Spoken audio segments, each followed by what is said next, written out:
Masa al-Khair. Good afternoon. I am Melissa Pugh. I am president of Atheist. However, I think it's unfair that people point to these surahs without mentioning that the Quran interpret hadiths in different ways. So when people say, well, this hadith says gay people should be put to death, not every Muslim agrees with that.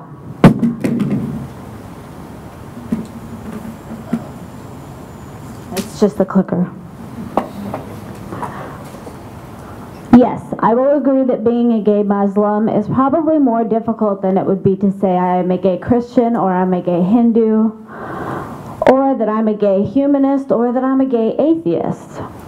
There are plenty of websites out there that talk about LGBTQ Muslims and the pressures they face from their friends, from their family, or the members of the Sunnah. At the same time, there are at least 5 openly gay imams that I've heard about in the U.S., South Africa, France, Canada, and Germany. I'm also aware that a recent poll by the Washington, D.C.-based Public Relations Religion Research Institute provided results last year that show 40% of U.S. Muslims support same-sex marriage.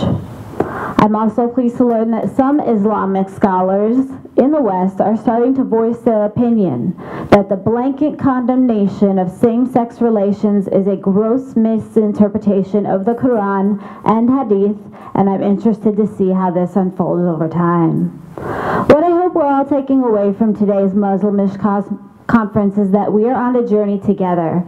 Gay, heterosexual, atheist, bisexual, Muslim, questioning, and perhaps an agnostic or 2, or maybe 20.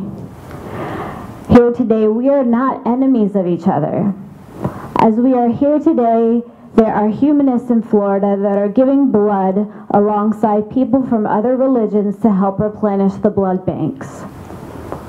There are people with the Foundation Beyond Belief who are working with the Red Cross and the Red Crescent to provide supplies, comfort for people who are grief-stricken. As we work together and with each other, we learn more about each other, and this is how progress is made. Barriers are dropped, and humanity is progressed. On behalf of the Atheist Alliance of America, I thank you for inviting me to speak for just a few minutes, and I wish each of you the best of the rest of your day.